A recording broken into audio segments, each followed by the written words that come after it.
The Fall of Neskaya is a fantasy novel written by Marion, Zimmer, Bradley and Deborah J.Ross as part of the Darkover series and is set in the Hundred Kingdoms time period. This book is the first in a three-book series subtitled The Clingfire Trilogy. The Fall of Neskaya is followed by Zandru's Forge, which take place about 25 years later. The books in the Clingfire trilogy explore, by analogy, the concept of mutually assured destruction and the use of chemical weapons whose consequences are beyond the control of the user. Bradley's compact gives the Darkovans a way out of this trap through a moral agreement to abjure any weapons that do not place the users within arm's reach of each other. This development in Darkover's social order and its author, Vassal the Good, is referenced in most of the earlier and later books, but had not been fully explored before this trilogy. Damien Deslucido and his brother, Rumail, exhibit a Macbeth-Lady Macbeth relationship. Rumail's raw ambition drives his rather hollow brother to excesses of power that he would not have sought on his own, and ultimately destroys both of them. The story of the Deslucido brothers is told as an old legend in Dorothy J. Hates the Wind Man in the 1993 Darkover anthology, Towers of Darkover, though the surname is not explicitly mentioned.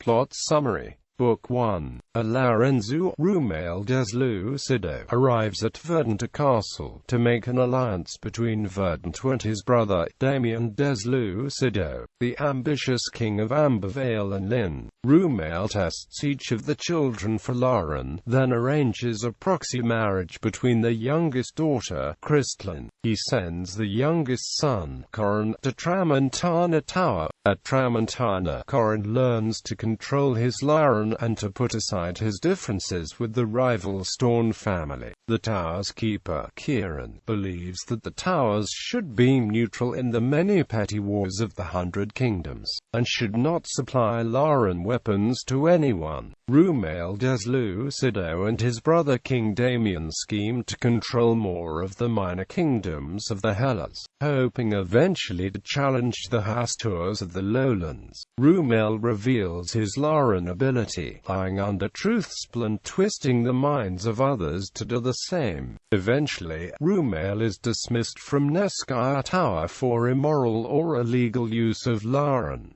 Book 2. Tanikal Hastur Acosta experiences a premonition of danger moments before Deslucido attacks Acosta Castle. The castle falls, but Tanikal escapes. In the forest, she meets Corin, who gives her some of his supplies.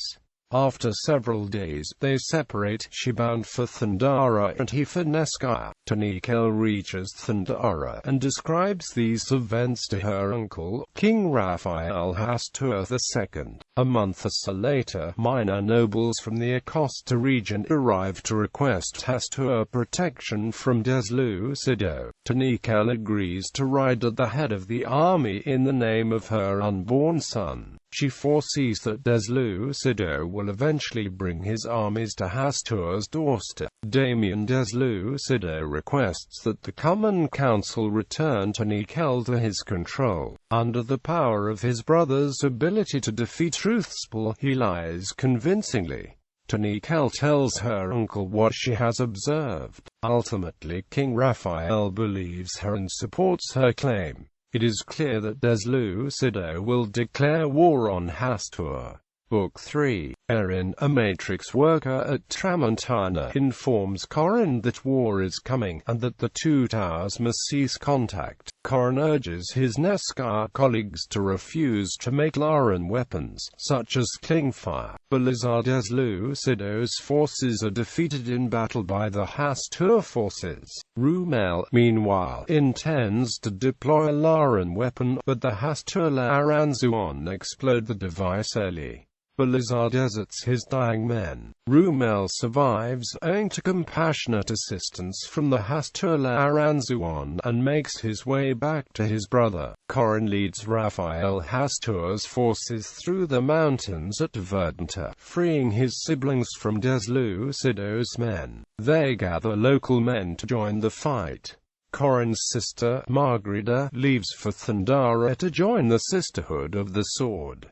Book 4. Corin returns to Neskaya Tower and urges his colleagues to join Hastua's cause. Damien-Deslucido learns that Verdunda Castle has been freed by Hastua. He marches out to meet the Hastua army. Tanikel, as Regent Queen of Acosta, joins the Hastua forces. They come under Lauren attack from Tramontana Tower, which Rumail now controls, but are able to throw off the veil of confusion. Tanikel ventures into the overworld to organizes a counterattack by Halley and Neskaya Towers. Neskaya and Tramontana attack each other in the overworld. Rumail believes that a post-hypnotic suggestion he has implanted in Corin years earlier will prevent Corin from acting against him. Corin is able to overcome Rumail, and Tramontana Tower crumbles.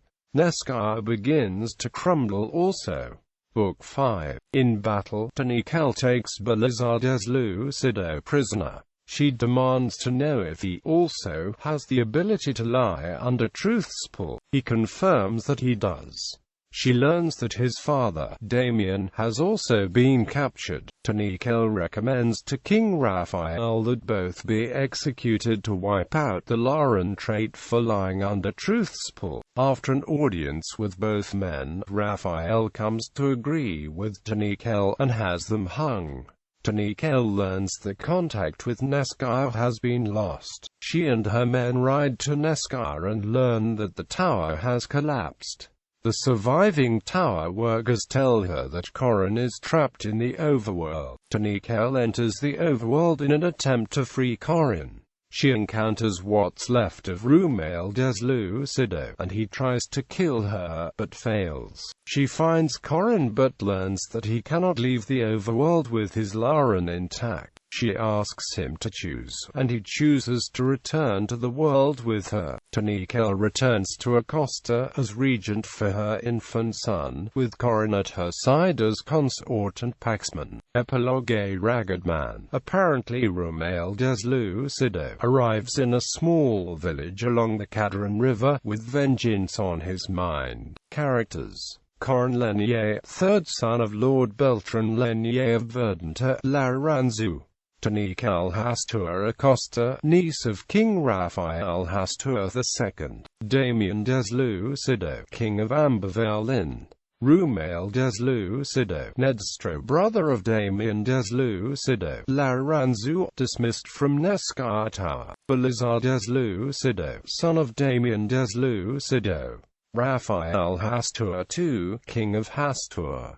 Publication history: 2001 USA, DAR Books, ISBN 0-7564-0034-1, pub date July 2001, hardback, 2001 USA, Science Fiction Book Club number 39176, pub date September 2001, hardcover, 2002 USA, DAR Books, ISBN 0-7564-0053-8, pub date July 2002, paperback.